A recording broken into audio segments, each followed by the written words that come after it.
Good morning students. Computer science के lecture 11 में मैं आप सभी का स्वागत करता हूं। आज हम कंप्यूटर फंडामेंटल को कंटिन्यू करेंगे। इससे पहले लेक्चर 10 में भी हमने कंप्यूटर फंडामेंटल की शुरुआत की थी। तो आइए बढ़ते हैं नेक्स्ट क्वेश्चन की तरफ, जो है what are components of computer system, draw the block diagram of computer. ये बहुत ही इंपॉर्टेंट क्वेश्चंस में से एक क्वेश्चन है बेटा। कंपोनेंट्स का मतलब यहाँ पर क्या होता है, पार्ट से होता है कि कंप्यूटर सिस्टम के डिफरेंट पार्ट्स कौन से हैं और उसका आपको एक ब्लॉक डायग्राम बना के दिखाना है। तो चलिए बढ़ते हैं कंपोनेंट्स की तरफ। The components of computer system are, हमने यहाँ पर चार कंपोनेंट की मेन बारे में बात करी है। सबसे पहले है इनपुट यूनिट, दूसरा आउटपुट यूनिट, तीसरा इंटरफेस और चौथा सीपीयू यानी सेंट्रल प्रोसेसिंग यूनिट। तो चलिए बढ़ते हैं सबसे पहले इनपुट यूनिट की तरफ। This unit is use to give data or instructions to the computer with the help of input device, for example keyboard, mouse, light pen etc. ये यूनिट जो होती है वो डाटा को और इंस्ट्रक्शन को कंप्यूटर में डालने के लिए यूज होती है इनपुट डिवाइसेस के द्वारा। जैसे कीबोर्ड, माउस, लाइट पेन, ये सारे इनपुट डिवाइस है। तो इनपुट यूनिट इन डिवाइसेस का यूज करके क्या करता है, इनपुट को कंप्यूटर के अंदर जो कि डाटा या इंस्ट्रक्शन की फॉर्म में हो सकता है उसको डालने के लिए यूज होता है। Input unit does the flowing. Input unit इस टास्क को किस प्रकार से करती है उसका हम बता रहे हैं। तीन स्टेप में ये टास्क होता है। सबसे पहला टेक्स द डाटा और इंफॉर्मेशन फ्रॉम द यूजर। ये क्या करती है, डाटा को कहाँ से लेती है, यूजर से लेती है। कोई भी डाटा जो होगा वो यूजर से लेगी। Convert it into the system readable form, क्योंकि जो हम डाटा डालते हैं वो कंप्यूटर को नहीं समझ आता, कंप्यूटर सिर्फ उसे डिजिटल फॉर्म में ही समझ सकता है। तो वो उस डाटा को कन्वर्ट करते हैं डिजिटल फॉर्म में यानी सिस्टम रीडेबल फॉर्म में। Send it for the processing. अब वो कन्वर्टेड डाटा जो है वो प्रोसेसिंग के लिए सेंड हो जाता है। तो इनपुट यूनिट टास्क को अपने इनपुट को तीन स्टेप्स में जो है कंप्यूटर तक पहुंचाता है। पहले डाटा को हम वो लेते हैं, फिर उसे जो है सिस्टम के रीडेबल फॉर्म में या बाइनरी फॉर्म में कन्वर्ट करते हैं और फिर वो प्रोसेसिंग के लिए दे दिया जाता है। अब दूसरी यूनिट जो है वो है आउटपुट यूनिट है। आइए जानते हैं आउटपुट यूनिट के बारे में। This unit is use to display the information और result to the user by using the different output devices, for example monitor, printer and plotter etc. ये यूनिट जो है वो जो हमारा रिजल्ट है उसे डिस्प्ले करती है। इसके द्वारा, आउटपुट डिवाइसेस के द्वारा। वो आउटपुट डिवाइस मॉनिटर, प्रिंटर या प्लॉटर वगैरह हो सकते हैं। तो output unit does the flowing. Output unit भी इस टास्क को तीन स्टेप में परफॉर्म करता है। सबसे फर्स्ट वन है टेक्स द रिजल्ट और इंफॉर्मेशन फ्रॉम द सिस्टम। ये रिजल्ट या इंफॉर्मेशन को सिस्टम से लेता है। Convert them into the human readable form. उस आउटपुट को कन्वर्ट करता है जिसे ह्यूमन जो है, हम लोग जो है, यूजर जो है वो समझ सके, उस फॉर्म में वो कन्वर्ट कर देता है और send it to the output device, और फिर दोबारा से उसे आउटपुट डिवाइस पर भेज देता है। तो तीन स्टेप में काम हुआ। पहले जो रिजल्ट है वो सिस्टम से लिया गया, फिर उसे ह्यूमन रीडेबल फॉर्म में यानी यूजर अंडरस्टैंडेबल फॉर्म में कन्वर्ट किया गया और फिर वो आउटपुट डिवाइस पर सेंड कर दिया गया, शो कर दिया गया। नेक्स्ट जो हमारा कंपोनेंट है वो है इंटरफेस। इंटरफेस जो है, interface specifies how the parts of computer are connected to each other through the wires. Interface ये बताता है कि कंप्यूटर के जो डिफरेंट पार्ट हैं वो कैसे एक दूसरे से कनेक्टेड होते हैं वायर्स के थ्रू। वो इंटरफेस जो है वो स्पेसिफाई करता है कि कोई चीज जो काम कर रही है, कार्य कर रही है, किस तरह से आपको सामने दिख रही है कि वो सारी चीजें, सारी डिवाइसेस जो है आपस में कनेक्टेड है, वो कनेक्शन जो है वो उसका तरीका जो है वो हमारा इंटरफेस कहलाता है, जो डिफरेंट वायर्स के थ्रू होता है। नेक्स्ट जो है, नेक्स्ट कंसेप्ट जो है वो क्या है, सीपीयू। सीपीयू जो है हमारा क्या होता है, सेंट्रल प्रोसेसिंग यूनिट जो है वो होता है, जिसको हम कंप्यूटर का जो है ब्रेन भी कहते हैं। तो this unit is also called the brain of the computer system. ये यूनिट जो है कंप्यूटर सिस्टम का ब्रेन भी कहलाती है। All the jobs submitted to the computer are comes into this unit. जितने भी जॉब का मतलब कार्य सबमिट होते हैं कंप्यूटर में, वो सारे जो है इसी यूनिट के पास आते हैं। मतलब सारा प्रोसेसिंग का टास्क जो है वो सीपीयू के द्वारा ही परफॉर्म होता है। तो सीपीयू में be divided into the 3 category. CPU जो है 3 कैटेगरीज में जो है वो डिवाइड होता है, जिसमें सबसे पहला जो है वो एएलयू, जिसे हम अर्थमेटिक लॉजिक यूनिट भी कहते हैं। दूसरा सीयू, जिसे हम कंट्रोल यूनिट का नाम देते हैं। तीसरा एमयू, जिसे हम मेमोरी यूनिट के बारे में जान का नाम भी देते हैं। आइए बढ़ते हैं सबसे पहले एएलयू यानी अर्थमेटिक लॉजिक यूनिट की तरफ। This unit is used to make all the calculation and comparisons of the data. ये यूनिट जो है वो कंप्यूटर के अंदर जितने भी कैलकुलेशंस होते हैं या जितने भी कंपैरिजन होते हैं, मतलब सारा अर्थमेटिक और लॉजिकल टास्क जो भी होता है वो सारा इसी यूनिट के द्वारा होता है। After making the calculation and comparison, it sends the information to the CU. जो भी कैलकुलेशन हो जाते हैं, कंपैरिजन हो जाते हैं, तो ये डाटा जो है यहाँ से, या जो भी हमारा आउटपुट आता है, जो हमारा रिजल्ट आता है, वो यहाँ से कहाँ चला जाता है, कंट्रोल यूनिट में चला जाता है। आगे बढ़ते हैं कंट्रोल यूनिट की तरफ। Control unit, this unit control all the other units of the computer system. Control unit ही है बेटा जो सारे कंप्यूटर सिस्टम के डिफरेंट टास्क को कंट्रोल करने का काम करती है। It controls the flow of data from the memory to devices and vice वर्सा।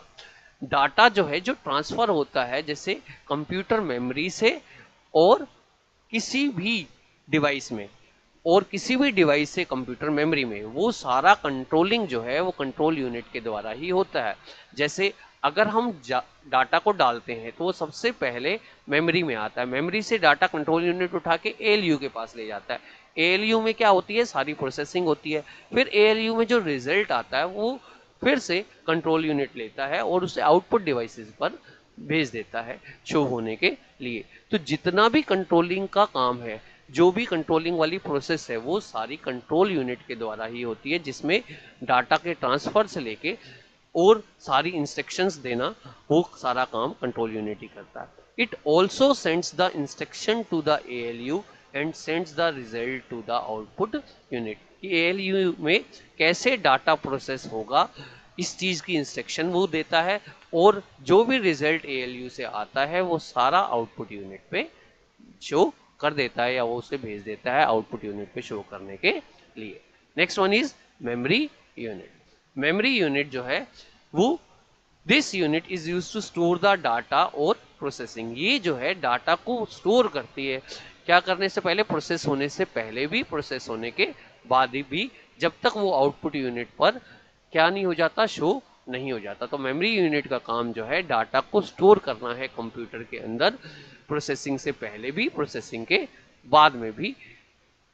अब इस यूनिट के भी दो पार्ट हैं, हमने इसे डिवाइड करा है, इंटरनल और primary memory. This memory is use to process the data and instruction. It is of 4 types, RAM, ROM, cache and register. ये मेमोरी जो है टेम्परेरी मेमोरी होती है, जो डाटा और इंस्ट्रक्शन को स्टोर या प्रोसेस करने का काम करती है।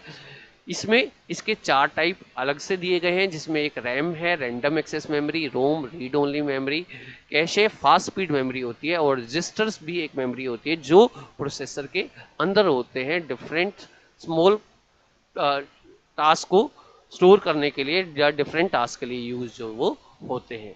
इसके बाद हम बढ़ते हैं बेटा जो है external memory, this is use to store the data for the future use. External memory जिसे सेकेंडरी मेमोरी का नाम भी दिया जाता है, ये डाटा को जो है परमानेंटली स्टोर कर सकती है, जिसका आप फ्यूचर में कभी भी यूज कर सकते हैं। इसके भी कई टाइप या कई प्रकार होते हैं, जैसे फ्लॉपी डिस्क पहले यूज होने वाली डिवाइस थी ये, फिर hard disk, CD, DVD, pen drive, ये डिवाइसेस जो हैं आजकल बहुत यूज हो रही हैं, पॉपुलर है, जिसमें पेन ड्राइव का हम बहुत ज़्यादा प्रयोग करते हैं डाटा को ट्रांसफर करने के लिए, और हार्ड डिस्क जो है कंप्यूटर के अंदर यूज होती है। सीडी डीवीडीज में भी आप मूवीज वगैरह और डाटा को स्टोर कर सकते हैं। वैसे इन मेमोरी डिवाइसेस के बारे में हम आगे डिटेल में पढ़ेंगे, जो हमारे सिलेबस में तो 11th की नहीं होती, फिर भी हम एक इसका जो है रिव्यू ज़रूर लेंगे कि कितने टाइप की मेमोरी होती है, और उसकी डिटेल्स के बारे में हम पढ़ेंगे। आइए बढ़ते हैं ब्लॉक डायग्राम ऑफ कंप्यूटर। कई बार कंप्यूटर के पेपर में सिर्फ 4 नंबर का यही क्वेश्चन पूछा जाता है कि राइट द ब्लॉक डायग्राम या draw the block diagram of the computer system, but जिसके अंदर डायग्राम बना के आपको इसके सारे कंपोनेंट को एक्सप्लेन करना होता है। जैसा कि अब आप यहाँ पर देख पा रहे हैं ऊपर स्क्रीन में, इसके अंदर इनपुट यूनिट जो है हमारे को लेफ्ट हैंड साइड में दिखाया गया है, जिसमें इनपुट डिवाइसेस के थ्रू जो है डाटा जो है वो एंटर कंप्यूटर के अंदर होता है। यहाँ पर हमने ये सीपीयू है जिसके 3 पार्ट दिखाए गए हैं, एक एएलयू, एक सीयू, एक एमयू, मेमोरी यूनिट।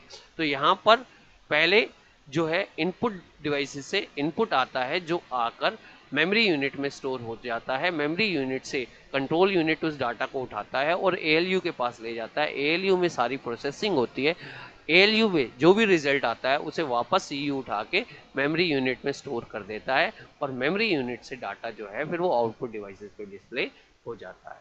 तो ये था बेटा block diagram of computer system. आइए बढ़ते हैं अपने अगले क्वेश्चन की तरफ।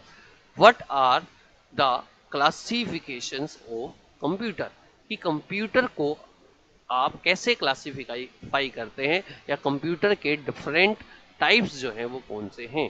Computer are classified on the basis of many categories which are as follows. Computer को हम डिफरेंट कैटेगरीज में क्लासिफाई कर सकते हैं जो इस प्रकार हैं। तो आइए फिगर के माध्यम से हम जानते हैं कि कंप्यूटर को आप कैसे जो है डिफरेंट टाइप्स में पार्ट्स में बांट सकते हैं। तो सबसे पहले जानते हैं कि क्लासिफिकेशन ऑफ कंप्यूटर। तो क्लासिफिकेशन में कंप्यूटर को हम डिफरेंट टाइप में बांटते हैं, या पहले पर्पस के कोडिंग, पहला कौन सा कोडिंग है, पर्पस का।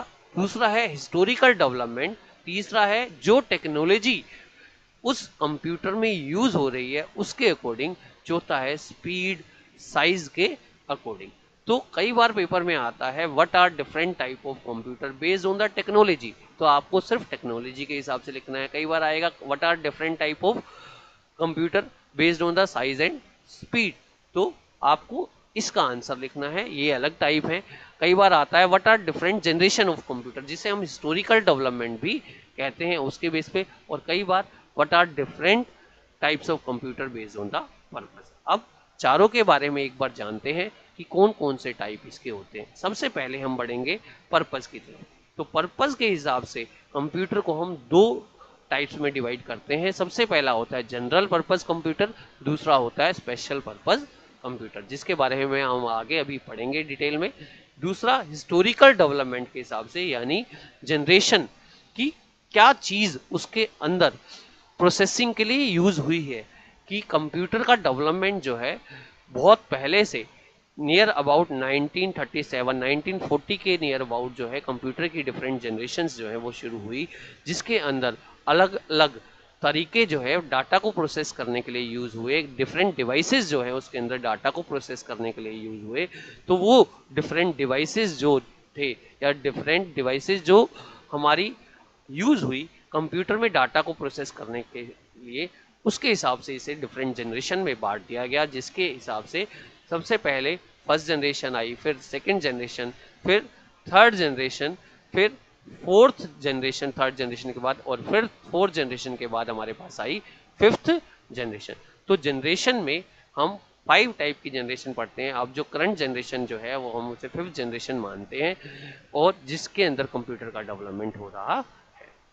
आइए बढ़ते हैं अब हम कि टेक्नोलॉजी के हिसाब से हम कंप्यूटर को कितने भागों में डिवाइड करते हैं।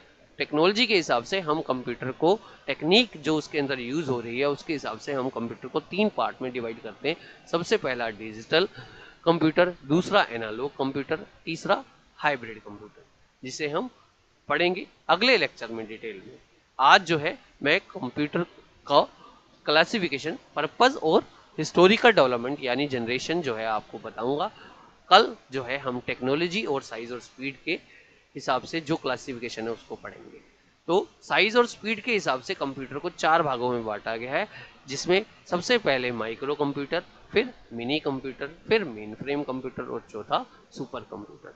तो बेटा किसी भी इस टॉपिक पे आगे बढ़ने से पहले एक बार फिर जान लेते हैं कि कंप्यूटर का जो क्लासिफिकेशन है, एक based on the purpose, based on the generation या हिस्टोरिकल डेवलपमेंट, तीसरा टेक्नोलॉजी यूज और चौथा साइज और स्पीड। चलिए ये भी एक बहुत इंपॉर्टेंट क्वेश्चन है जिसे हम अभी आगे कंटिन्यू करते हैं। तो चलिए बढ़ते हैं, classification of computer on the basis of purpose. तो कंप्यूटर का क्लासिफिकेशन इसके हिसाब से, पर्पस के हिसाब से, पर्पस यानी उसके यूज के हिसाब से कि किस जगह वो यूज हो रहा है, कैसे वो यूज हो रहा है, किस कारण से वो यूज हो रहा है। तो जनरल पर्पस कंप्यूटर जो है, these computer are made to perform the general task।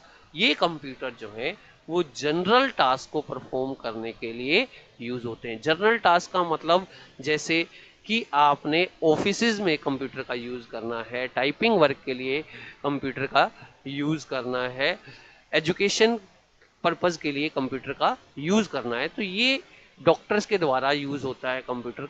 किसी भी तरह के रिकॉर्ड को मेंटेन करने के लिए किसी भी कंपनी में होता है। तो ये जो है वो जनरल टास्क हैं जो डिफरेंट जनरल कैटेगरी के यूजर के द्वारा यूज होते हैं, हर कैटेगरी के यूजर के द्वारा यूज होते हैं। तो they are used by every type of user. ये हर तरह के यूजर के द्वारा यूज होते हैं, चाहे वो स्टूडेंट हो, चाहे वो बैंक का एम्प्लॉई हो, चाहे वो ऑफिस का एम्प्लॉइज हो, चाहे वो कोई डॉक्टर हो। तो डिफरेंट कैटेगरी के यूजर्स के द्वारा जो है ये यूज होते हैं। Software use in this computer is easy to understand and use. जो भी सॉफ्टवेयर इन कंप्यूटर में यूज होते हैं उन्हें समझना आसान है, उन्हें यूज करना बहुत ज़्यादा आसान है। और they are use in school, offices, home etcetera, जिसे हम स्कूल, ऑफिसेज, होम, बैंक वगैरह में यूज करते हैं। तो general purpose computer general task को परफॉर्म करते हैं और हर टाइप के यूजर के द्वारा यूज होते हैं। आइए जानते हैं अब स्पेशल पर्पस कंप्यूटर के बारे में। These computer are made to perform the some special task. ये कंप्यूटर जो है कुछ स्पेशल टास्क को परफॉर्म करने के लिए यूज होते हैं। ये हर टाइप के यूजर के द्वारा यूज नहीं हो सकते। They are use by the professional. ये सिर्फ कुछ प्रोफेशनल लोगों के लिए ही स्पेशल बनाए गए होते हैं। Because the software use in this computer are hard to understand and use. क्योंकि इसके अंदर जो सॉफ्टवेयर यूज होता है उसे समझना जो है बहुत ज़्यादा मुश्किल है और उसे यूज करना जो है मुश्किल होता है, एक आम आदमी के लिए है, एक जनरल पर्पस यूजर के लिए। अब जैसे कि एग्जांपल है, for example robots use in industry. जो डिफरेंट रोबोट्स जो बनते हैं, अब हम लोग उस चीज़ को नहीं समझ पाएंगे, हम वो नहीं समझ पाएंगे कि कैसे बनाया गया है, कैसे काम कर रहा है। ईवीएम मशीन्स, जो ईवीएम मशीन जो होती है इलेक्ट्रॉनिक मशीन होती है जो वोटिंग पर्पस के लिए यूज होती है, जिसका हम क्या करते हैं इलेक्शन के दौरान यूज करते हैं। Missile firing machine in defence, जैसे कि अगर कोई मिसाइल वगैरह अगर आपने स्पेस में या कहीं पर भेजना है तो उसके लिए क्या करता है डिफेंस में जो है वहाँ पर यूज होती है मिसाइल मशीन का, जिसके अंदर कंप्यूटर्स का यूज होता है। अल्ट्रासाउंड मशीन, उसके अंदर भी कंप्यूटर का जो है यूज होता है। जो स्पेशल पर्पस कंप्यूटर कहलाते हैं ये, क्यों? क्योंकि इनका यूज जो है वो जनरल टाइप के यूजर नहीं कर सकते, ये सिर्फ प्रोफेशनल या स्पेशल जिनके लिए इस कंप्यूटर को डिजाइन किया गया है वही इसका यूज करते हैं, इसलिए इसका नाम जो है वो स्पेशल पर्पस कंप्यूटर दिया गया है। आगे बढ़ते हैं, डिफरेंट जनरेशन की तरफ। तो जनरेशन ऑफ कंप्यूटर, या जिसे आप हिस्टोरिकल डेवलपमेंट भी कह सकते हैं। ये बेटा 11th पॉइंट ऑफ व्यू से बहुत इंपॉर्टेंट क्वेश्चन है। पेपर के अंदर एक जनरेशन जरूर जो है पूछी जाती है, चाहे वो 2 नंबर की पूछी जाए, चाहे वो 3 नंबर की पूछी जाए, but it's a very very very important question. तो आइए जानते हैं, फर्स्ट जनरेशन की तरफ बढ़ते हैं। फर्स्ट जनरेशन जिसको मैंने यहाँ पर ईयर स्पेसिफाई किया है 1942 से 1955। बेटा अगर आप पढ़ेंगे तो डिफरेंट बुक्स में जो है इसका ईयर जो है वो स्पेसिफिकेशन जो है वो अलग अलग हो सकता है। किसी बुक में 1937 से मिलेगा, किसी में 40 से, किसी में 42 से। तो ये जस्ट डिफरेंट बुक्स में डिफरेंट दिया गया है, तो आप इसे 1942 से 1955 भी मान सकते हैं। तो आइए बढ़ते हैं। सबसे पहले used vacuum tube for processing. ध्यान रखेंगे बेटा, आप अगर जनरेशन को समझना चाहते हैं तो इसके पॉइंट को कंपेयर करें। अगर डिफरेंट जनरेशन के पॉइंट को कंपेयर करेंगे तब इसे समझना आसान हो जाएगा। तो आगे जब हम जनरेशन में बढ़ेंगे तो मैं आपको दिखाऊंगा कि किस तरह से हम इसका कंपैरिजन कर रहे हैं। बट अब फर्स्ट पॉइंट की तरफ आते हैं, used vacuum tube for processing. कि इस जनरेशन के अंदर डाटा को प्रोसेस करने के लिए वैक्यूम ट्यूब का जो है वो यूज किया गया। ये वैक्यूम ट्यूब क्या थे? ये ग्लास टाइप ट्यूब थे जिसके अंदर डाटा को प्रोसेस करने के लिए जिसका यूज किया जाता था। जैसे कि आपको यहाँ पर फिगर में दिखाया गया है, ये वैक्यूम ट्यूब है, इसका यूज जो है डाटा को प्रोसेस करने के लिए यूज होता था। Electromagnetic relay primary memory was used. इसके अंदर प्राइमरी मेमोरी के लिए, जैसे आप जानते हैं कि हमने पढ़ा कंप्यूटर में 2 प्रकार की मेमोरी होती है, एक प्राइमरी मेमोरी और एक सेकेंडरी मेमोरी। तो हर जनरेशन में किसी चीज को प्राइमरी मेमोरी के लिए और किसी डिवाइस को सेकेंडरी मेमोरी के लिए यूज किया गया। तो इलेक्ट्रोमैग्नेटिक रिले जो है इसके अंदर प्राइमरी मेमोरी के लिए यूज किया गया। ये जो है इलेक्ट्रोमैग्नेटिक का यूज करता था और स्मॉल अमाउंट ऑफ डाटा को जो है स्टोर करता था। तो इलेक्ट्रोमैग्नेटिक रिले जो है इलेक्ट्रोमैग्नेट का यूज करके स्मॉल अमाउंट ऑफ डाटा को स्टोर कर सकता था। Use punch card for input and the secondary memory. जैसा कि मैंने आपको यहाँ दिखाया है, ये बीच में जो फिगर है यहाँ पर, ये पंच कार्ड है। ये पंच कार्ड जो है बेटा एक स्टिफ हार्ड पेपर होता था जो डिजिटल डाटा को स्टोर कर सकता था by the presence and absence of hole in the predefined position. जैसा कि आपको ये फिगर दिख रहा है, यहाँ पर कहीं कहीं आपको ये होल या छिद्र दिखाई दे रहे हैं, कहीं पर हैं और कहीं पर नहीं। ये फिक्स डिफाइंड पोजीशन में जो है ये डिफरेंट होल्स होते थे जिसके द्वारा जो है डाटा जो है स्टोर जो है कंप्यूटर में किया जाता था डिजिटल फॉर्म के अंदर। ये कंसेप्ट जो है फर्स्ट जनरेशन में यूज हुआ। और ये जो आप देख पा रहे हैं ये इलेक्ट्रोमैग्नेटिक रिले है जिसमें जो है इलेक्ट्रोमैग्नेट का यूज करके डाटा को प्राइमरी मेमोरी के फॉर्म में स्टोर किया जाता था। आइए बढ़ते हैं आगे बेटे। नेक्स्ट पॉइंट जो है used machine and assembly language. कि इस लैंग्वेज में, इस जनरेशन में जो है, जो हमारी फर्स्ट जनरेशन में है, इसके अंदर क्या हुआ? मशीन लैंग्वेज का यूज हुआ और असेंबली लैंग्वेज। ये लैंग्वेज जो है प्रोग्राम को लिखने के लिए यूज होते थे। तो मोस्टली यहाँ पर इस जनरेशन में मशीन लैंग्वेज का यूज हुआ, बट थोड़ा बहुत यूज जो है वो असेंबली लैंग्वेज का हुआ। बट अगर कोई मुझसे पूछेगा इन द क्वेश्चन कि which language is use in the first generation, तो हम उसमें नाम सिर्फ मशीन लैंग्वेज का ही लेते हैं। Next is stored program concept was used. First generation के अंदर ये कंसेप्ट जो है ये दिया गया था जॉन वॉन न्यूमन के द्वारा। ये एक पर्सन का नाम है, जॉन वॉन न्यूमन। इनके अकॉर्डिंग जो है डाटा और इंस्ट्रक्शन बाइनरी फॉर्मेट में एक ही मेमोरी डिवाइस में स्टोर होते थे। जो यहाँ पर कंसेप्ट लिखा हुआ है स्टोर्ड प्रोग्राम कंसेप्ट, इसके अंदर डाटा और इंस्ट्रक्शन बाइनरी फॉर्मेट के अंदर एक ही मेमोरी के अंदर स्टोर होते थे। इससे पहले ऐसा नहीं होता था। डाटा और मेमोरी का स्टोरेज, इनके कंसेप्ट से पहले जो डाटा अलग स्टोर होते थे और इंस्ट्रक्शंस अलग स्टोर होती थी मेमोरी में। बट यहाँ पर जो है डाटा भी और इंस्ट्रक्शन भी एक साथ ही एक ही जगह पर क्या होने लगे? बाइनरी फॉर्मेट में स्टोर होने लगे। Very large in size. ये कंप्यूटर जो है साइज में बहुत बड़े होते थे बेटा। जो ऊपर वैक्यूम ट्यूब मैंने आपको दिखाई थी, वो बहुत सारी वैक्यूम ट्यूब जो है एक कंप्यूटर के अंदर डाटा को प्रोसेस करने के लिए यूज होती थी। अब इससे क्या होता था, जो हमारे कंप्यूटर का साइज है वो इतना बड़ा हो जाता था कि एक रूम में जो है वो एक कंप्यूटर आता था। Emitted, next point is emitted lot of heat. जो हमारी वैक्यूम ट्यूब थी वो क्या करती थी, लोट ऑफ हीट जनरेट करती थी। आप देखते हैं जो पुराने बल्ब हम अपने घरों में यूज करते थे, जब हम उसे जलाते थे तो वो एकदम बहुत ज्यादा गर्म हो जाता था। ऐसे ही यही वो वैक्यूम ट्यूब्स भी उसी तरह के हैं, जो क्या करते थे, जब काम करते थे, जब चलते थे, तो बहुत ज्यादा हीट को जनरेट करते थे, जिसके लिए, जिसको उस कंप्यूटर के लिए अब बहुत बड़े बड़े एसी का यूज करना पड़ता था, जो उस वैक्यूम ट्यूब से जो हीट है उसे कम करते रहे और कंप्यूटर जो है वो काम जो है करता रहे। पर क्योंकि ये वैक्यूम ट्यूब इतनी ज्यादा हीट जनरेट करते थे, तो एसी होने के बावजूद ये बहुत ज्यादा रिलायबल नहीं थे। कंप्यूटर जो है बहुत ज्यादा लंबे समय तक कॉन्टिन्यूअस जो है काम रेगुलर नहीं कर सकता था। तो वही हमारा अगला पॉइंट है, they was very unreliable. They was या दे वर वेरी अनरिलायबल। ये जो है ज्यादा रिलायबल जो है वो हमारे नहीं थे। तो रिलायबल क्यों नहीं थे, क्योंकि जो हीट है वो इतनी ज्यादा जनरेट होती थी, जिसके कारण जो है कंप्यूटर को ज्यादा लंबे समय तक कॉन्टिन्यूअस काम करने के लिए यूज नहीं किया जा सकता था। They are used for scientific application only. ये जो है साइंटिफिक एप्लीकेशन के लिए ही इनका प्रयोग किया जाता था, और किसी पर्पज के लिए ये यूज नहीं हो पाते थे, क्योंकि बहुत ही कॉस्टली जो है ये कंप्यूटर होते थे। तो इसलिए इनका प्रयोग सिर्फ साइंटिफिक एप्लीकेशन के लिए ही किया जाता था।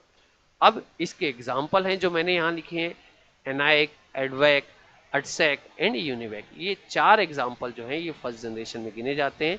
मैंने यहाँ पर इनकी फुल फॉर्म नहीं लिखी है।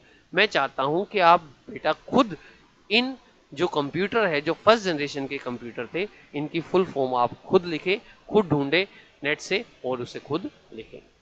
अब हम बढ़ते हैं अपने सेकेंड जनरेशन की तरफ। सेकेंड जनरेशन कंप्यूटर, जो हमारा सेकेंड जनरेशन कंप्यूटर है, उसमें जो है जिसका ईयर जो है हमने मेंशन किया है 1955 से 1964। फर्स्ट पॉइंट की तरफ बढ़ते हैं, use transistor in the place of vacuum tube. आप देखेंगे बेटा सेकेंड जनरेशन में भी बिल्कुल पैरेलल पॉइंट जो है वो कंटिन्यू होंगे, कि क्या चीज जो है वो प्रोसेसिंग के लिए यूज हुई, क्या प्राइमरी मेमोरी यूज हुई, क्या सेकेंडरी मेमोरी यूज हुई, कौन सी लैंग्वेज यूज हुई, कौन सा जो ऑपरेटिंग सिस्टम या कौन सा कंसेप्ट यूज हुआ, तो वही बिल्कुल सेम पॉइंट जो है चलेंगे। तो आपने कंपैरिजन करके इसको अच्छे ढंग से याद करना है। तो सेकेंड जनरेशन में प्रोसेसिंग के लिए जो है वो ट्रांजिस्टर का यूज हुआ बजाय के वैक्यूम ट्यूब्स के। ये सेम ट्रांजिस्टर जो है ये भी एक प्रकार की सेमीकंडक्टर डिवाइस होती है, जैसा कि मैंने आपको यहाँ पर दिखाया है। ये जो है, ये जो आपको यहाँ पर दिख रहा है, ये क्या है, ट्रांजिस्टर है। इसके 3 टर्मिनल होते हैं। 3 टर्मिनल का मतलब 3 एंड होते हैं, जिसके थ्रू आप इसे क्या कर सकते हैं, एक्सटर्नल सर्किट के अंदर कनेक्ट कर सकते हैं। तो सेकेंड जनरेशन में किसका यूज होना लगा, वैक्यूम ट्यूब की बजाय किसका यूज होने लगा, ट्रांजिस्टर का यूज होने लगा प्रोसेसिंग के लिए सर्किट के अंदर। Magnetic core primary memory was use. वहां पर फर्स्ट जनरेशन में मैग्नेटिक रिले प्राइमरी में electromagnetic relay primary memory use हुई, जबकि यहाँ पर मैग्नेटिक कोर जो है प्राइमरी मेमोरी, जैसा कि मैंने आपको फिगर में दिखाया, ये एक मैग्नेटिक कोर प्राइमरी मेमोरी है। ये मेमोरी एक नॉन वोलेटाइल मेमोरी होती है। नॉन वोलेटाइल का मतलब कि जो है चाहे पावर सप्लाई हो या ना हो, इसके अंदर जो भी डाटा होगा वो प्रिजर्व रहेगा, वो खत्म नहीं होगा। जबकि आजकल जो मेमोरी हम यूज करते हैं प्राइमरी मेमोरी के फॉर्म में, वो नॉन वोलेटाइल मेमोरी नहीं होती, वो वोलेटाइल मेमोरी होती है, जो जो हम आजकल यूज कर रहे हैं। जबकि ये मेमोरी जो है सेकेंड और थर्ड जनरेशन में लगभग 20 साल तक यूज हुई, जिसे आप मैग्नेटिक कोर मेमोरी का यूज कहते हैं, जो एक नॉन वोलेटाइल मेमोरी थी। ये मेमोरी, इसकी स्पीड जो है वो ज़्यादा फास्ट नहीं होती थी, स्लो होती थी, साइज में बड़ी होती थी ये मेमोरी, और ये बहुत ज़्यादा पावर का यूज करती थी। तो सेकेंड जनरेशन में जो मेमोरी यूज हुई वो कौन सी मेमोरी हुई, मैग्नेटिक कोर है, ये मैग्नेटाइज कंसेप्ट ही जिसको यूज करके डाटा का स्टोर किया जाता था। मैग्नेटिक टेप और disk was used as the secondary memory. ये एक मैग्नेटिक टेप है बेटा, जैसा कि आप देख भी पा रहे होंगे इस तरह के टेप हमने यूज करे भी हैं। तो इस तरह के मैग्नेटिक टेप का क्या होता था, यूज होता था डाटा को स्टोर करने के लिए सेकेंडरी मेमोरी के फॉर्म में। सेकेंडरी मेमोरी का मतलब जो डाटा को परमानेंटली स्टोर कर पाए, जो है उसका यूज होने लगा था। Use the assembly and higher level language, यहाँ प्रोग्राम को लिखने के लिए असेंबली और हायर लेवल लैंग्वेज का यूज होता था। Next, batch operating system was use. Batch operating system जो है इसके अंदर यूज हुए। बैच ऑपरेटिंग सिस्टम का मतलब क्या होता है बेटा, इस ऑपरेटिंग सिस्टम में प्रोग्राम और डाटा का एक बैच का कलेक्शन बन जाता है कि कुछ उसको इकट्ठा कर लिया जाता है और फिर उसकी प्रोसेसिंग की जाती है। तो ग्रुप ऑफ डाटा को इकट्ठा करके उसकी प्रोसेसिंग करना ऑपरेटिंग सिस्टम के द्वारा, वो क्या कहलाता है, बैच प्रोसेसिंग जो है वो कहलाता है। Next, smaller and faster than the first generation. आप ये बेटा ध्यान रखें कि हमेशा जब भी फर्स्ट जनरेशन से हम सेकेंड जनरेशन, फिर आगे third generation, fourth generation, fifth generation की तरफ जाएंगे तो हमारा कंप्यूटर साइज में स्मॉल होता जाएगा और उसकी स्पीड जो है वो फास्ट होती जाएगी। तो जब भी आप इस पॉइंट्स को लिखें तो उसमें ऊपर वाली जनरेशन का कंपैरिजन कर दें। जैसे सेकंड जनरेशन में ये स्मॉलर और फास्टर हो गए फर्स्ट से, फिर जब हम थर्ड में आएंगे तो वो सेकंड का कंपैरिजन करें, फिर थर्ड का। तो इस प्रकार से आप ऐसा कर सकते हैं।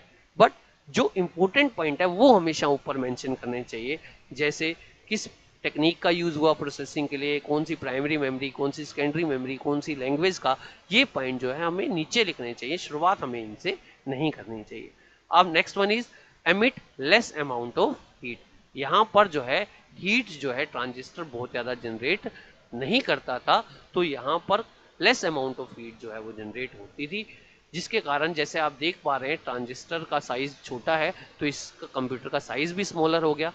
दे were more reliable than the first generation, क्योंकि बहुत ज़्यादा हीट जनरेट नहीं होती थी तो इस कारण से ये कंप्यूटर ज़्यादा रिलायबल हो गए, मतलब ज़्यादा लंबे समय तक हम इसे कॉन्टिन्यूस प्रयोग में ला सकते थे, यूज इसका कर सकते थे। They are use for scientific and commercial application, क्योंकि इनकी कॉस्ट जो है वो फर्स्ट जनरेशन से कम हुई तो इनका प्रयोग जो है साइंटिफिक एप्लीकेशन के लिए होता ही था, बट कुछ कमर्शियल एप्लीकेशन में भी इनका प्रयोग होने लगा। जैसे कि इसके एग्जांपल IBM 7030, CDC 1604। ये IBM और CDC ये कुछ कंपनीज के नाम है। मैं चाहूंगा कि आप इनके फुल फॉर्म खुद देखें, क्योंकि ये आपको भी पता होना चाहिए कि IBM का फुल फॉर्म क्या है या CDC का फुल फॉर्म क्या है। तो बच्चों आज थोड़ी सी मेहनत खुद भी करें, इनके फुल फॉर्म जरूर देखें ताकि आपको पता रहना चाहिए कि इन कंपनीज के फुल फॉर्म क्या है। आगे हम बढ़ रहे हैं थर्ड जनरेशन की तरफ। थर्ड जनरेशन जो है हमारी वो क्या है, use large scale integrated circuit in the place of transistor. अब थर्ड जनरेशन में ट्रांजिस्टर की बजाय हमारे जो है वो सर्किट यूज होने लगे, जिसमें सर्किट की शुरुआत जो है वो SSIC से यूज हुई, मतलब small scale integrated circuit, medium scale integrated circuit, जिसको MSIC भी कहते हैं, या फिर large scale integrated circuit. Third generation में medium scale, large scale integrated circuit का यूज हुआ और इसकी बजाय ट्रांजिस्टर की बजाय, कि यहाँ पर जो है आप देख पा रहे हैं जैसे ऐसे सर्किट जो है वो यूज होने लगे जिसके अंदर क्या होते थे, एक प्रिंटेड सर्किट बोर्ड के ऊपर PCB भी कहते हैं, जिसके अंदर कई सारे सर्किट जो है वो लगे हुए होते हैं। तो ये क्या था, जैसे कि इस पे लिखा भी है LSI, जैसा आप देख पा रहे होंगे ये एक बोर्ड है जिस बोर्ड के ऊपर कई सारे सर्किट जो है वो लगे हुए होते हैं। लार्ज कैपेसिटी मैग्नेटिक, और सेकंड पॉइंट की तरफ बढ़ते हैं, larger magnetic core primary memory was use. यहाँ पर भी मैग्नेटिक कोर प्राइमरी मेमोरी ही यूज होती थी, बट उसका साइज जो है वो बढ़ गया था।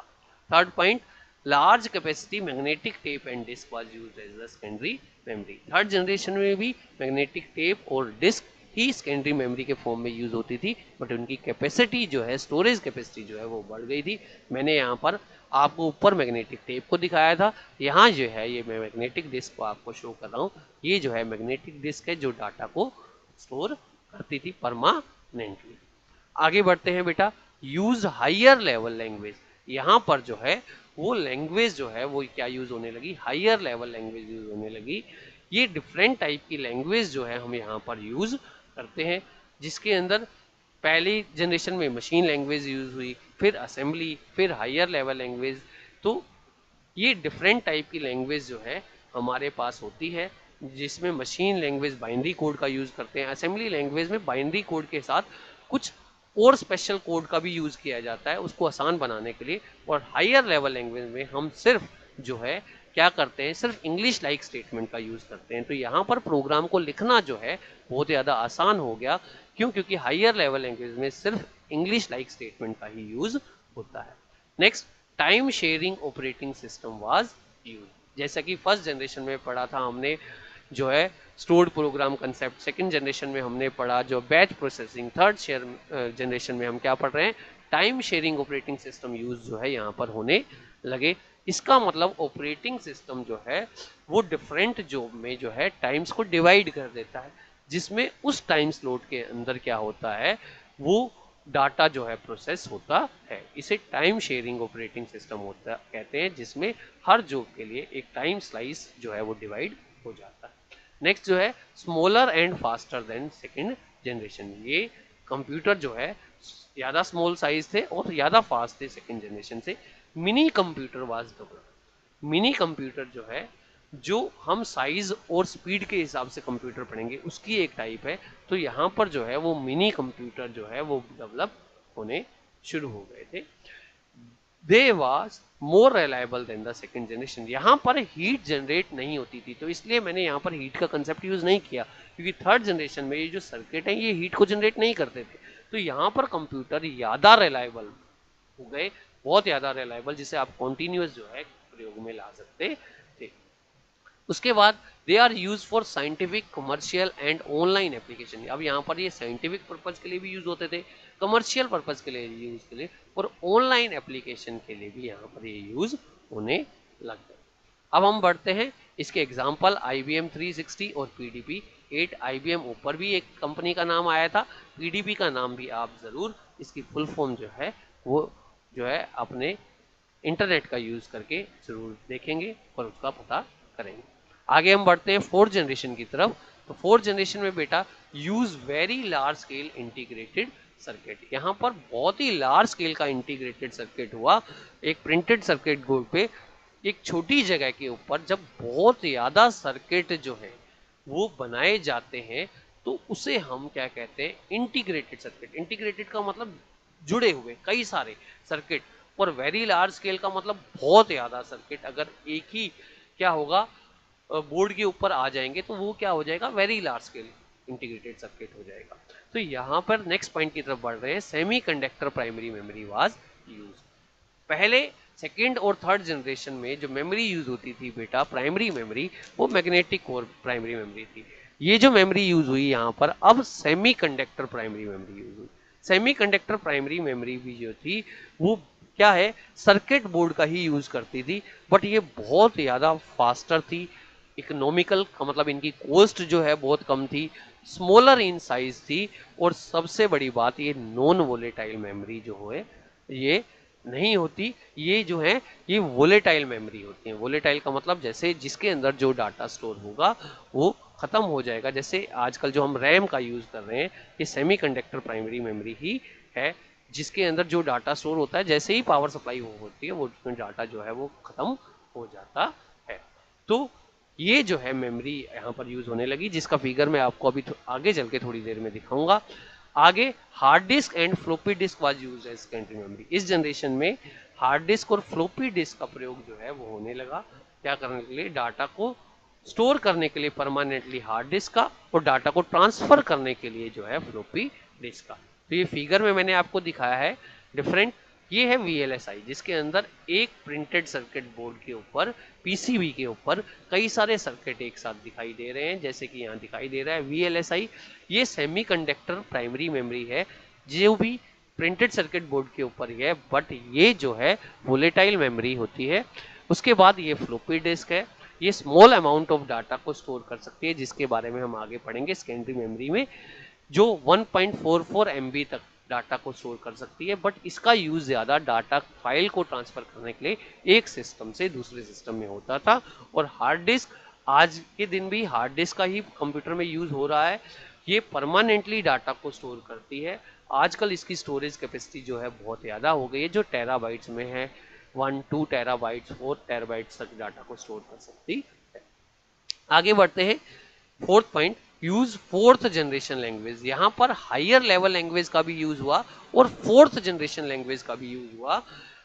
हायर लेवल लैंग्वेज के साथ फोर्थ जनरेशन लैंग्वेज आई, जिसके अंदर ये एक नॉन प्रोसीजरल लैंग्वेज होती है। फोर्थ जनरेशन लैंग्वेज जिसके अंदर प्रोग्राम नहीं बनते, जिसके अंदर कमांड्स यूज होती हैं, डाटाबेस को मेंटेन करने के लिए इनका प्रयोग जो है वो ज्यादा होता है, जिसे आपने फोर्थ जनरेशन लैंग्वेज दिया है, जिसे हम नॉन प्रोसीजरल लैंग्वेज कह रहे हैं, जिसके अंदर प्रोग्राम जो है नहीं बनते हैं, कमांड्स का यूज होता है डिफरेंट टास्क को परफॉर्म करने के लिए।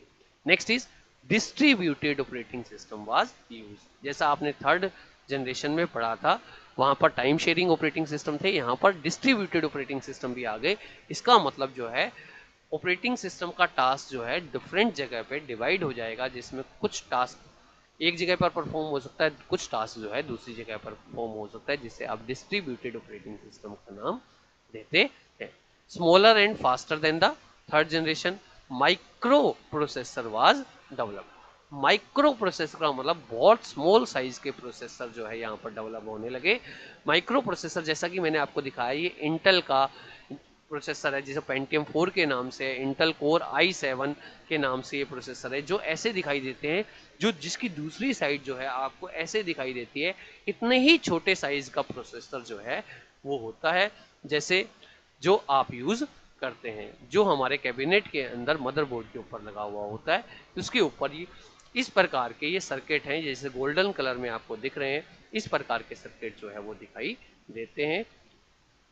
आगे बढ़ते हैं बेटा, they are more reliable than the third generation. ये कंप्यूटर जो है बहुत ही ज़्यादा रिलायबल थे। They are use for general purpose such as office, bank etcetera. ये जो है ऑफिस बैंक वगैरह में यूज होने लगे, साइज और स्मॉलर हो गया और ये और ज़्यादा रिलायबल हो गया। एग्जाम्पल के तौर पे P1 पेंटियम 1, 2, 3 और 4, ये इस तरह के माइक्रो प्रोसेसर और डेवलप हुए हैं। आगे बढ़ते हैं हमारी लास्ट जनरेशन और फिफ्थ जनरेशन की।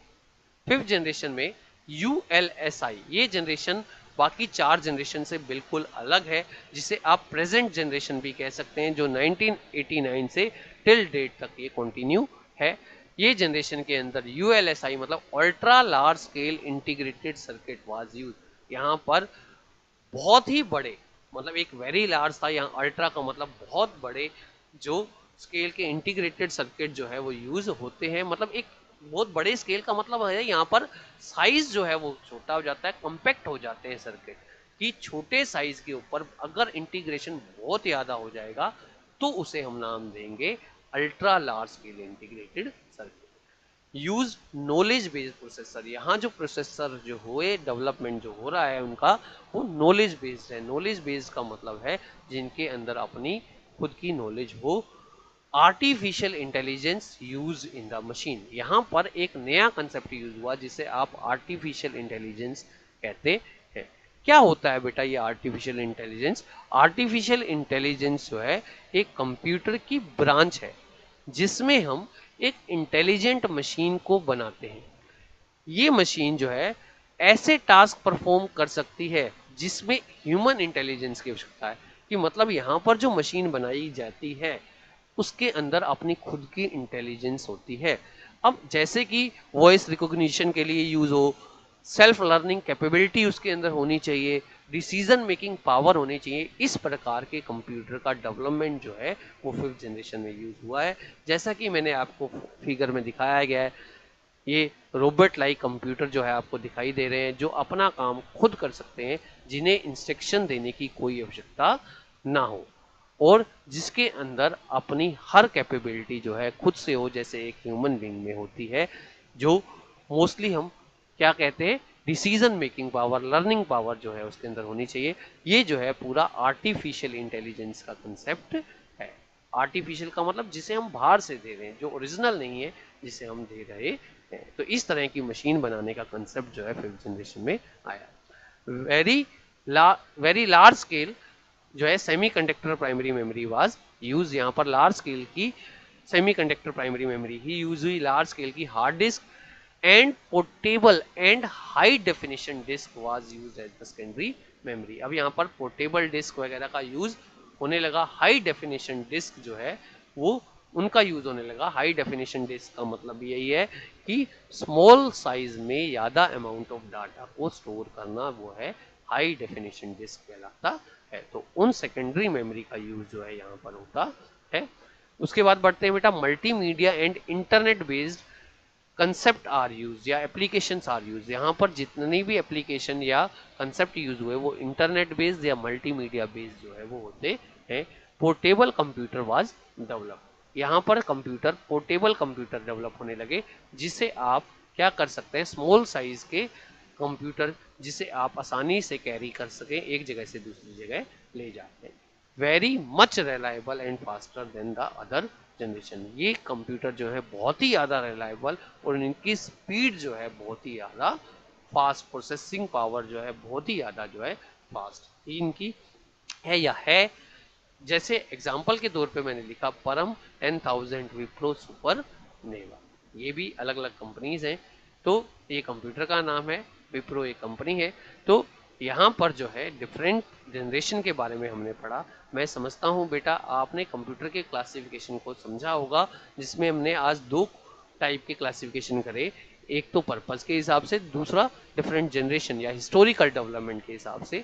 इससे अगले लेक्चर में मैं आपको टेक्नोलॉजी के हिसाब से और स्पीड और साइज के हिसाब से जो है कंप्यूटर कितने टाइप्स में डिवाइड होता है और उसके बारे में बताऊंगा, समझाऊंगा। Thank you very much.